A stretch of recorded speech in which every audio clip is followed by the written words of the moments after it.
আসছে কোরবানির ঈদ। বিভিন্ন আকার আর দামের গরু নিয়ে আলোচনা তুঙ্গে। চায়ের কাপে উঠছে ঝড়। হাট থেকে গরু কিনে কে জিতেছে, তর্কটা জমে উঠেছে বেশ। একটি গরুর দাম সর্বোচ্চ কত হতে পারে? 10 লাখ, 20 লাখ কিংবা 30 লাখ টাকা?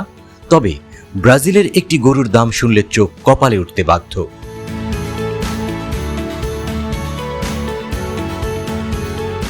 সম্প্রতি এক নিলামে গরুটি 4 মিলিয়ন বা 40 লাখ মার্কিন ডলারেরও বেশি দামে বিক্রি হয়েছে।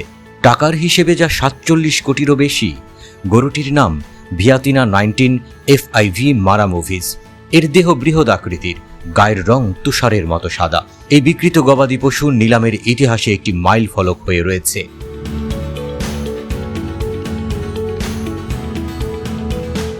গিনেস ওয়ার্ল্ড রেকর্ডসের তথ্য মতে এ পর্যন্ত নিলামে বিক্রি হওয়া সবচেয়ে বেশি দামের গরু ভিয়াতিনা 19 FIV মারামোভিস।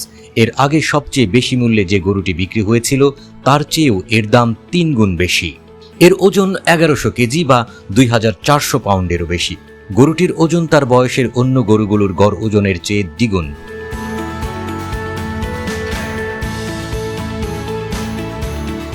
বিরাট দেহের এই গরু এ পর্যন্ত বহু পুরস্কার জিতেছে। এর মধ্যে রয়েছে টেক্সাস ভিত্তিক চ্যাম্পিয়ন অব দ্য ওয়ার্ল্ড প্রতিযোগিতার মিস সাউথ আমেরিকা পুরস্কার। প্রতিযোগিতায় মূলত বিভিন্ন দেশের বড় বড় গরু ও ষাঁড় উপস্থাপন করা হয়ে থাকে।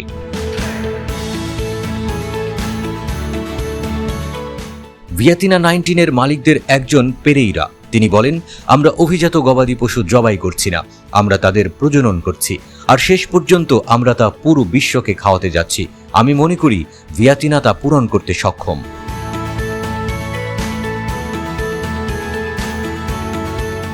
ব্রাজিলের অর্থনৈতিক অগ্রগতির অন্যতম প্রধান উৎস হল গবাদি পশু। দেশটির সরকার গরুর উৎপাদন বাড়িয়ে অন্যান্য দেশের নতুন নতুন মাংসের বাজার দখলে নিতে চাইছে। ব্রাজিল সরকারের এই আকাঙ্ক্ষার ফলই বলা চলে ভিয়াতিনা 19। এ জাতের গরুর উৎপাদন বাড়ানোর মধ্য দিয়ে সরকার তার আকাঙ্ক্ষার বাস্তবায়ন করতে চায়। মার্কিন কৃষি বিভাগের তথ্য মতে ব্রাজিলে লাখ লাখ গরু রয়েছে, তবে ভিয়াতিনা 19 এর মতো বিশাল দেহের গরুর সংখ্যা খুব কম।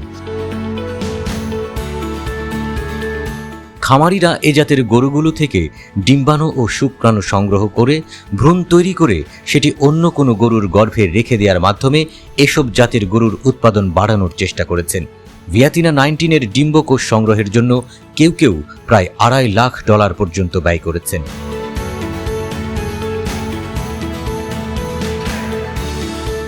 ব্রাজিল 2022 ও 23 সালে 20 লাখ টনেরও বেশি গরুর মাংস রপ্তানি করেছে, যা 1997 সালে রেকর্ড রাখা শুরু করার পর থেকে সর্বোচ্চ।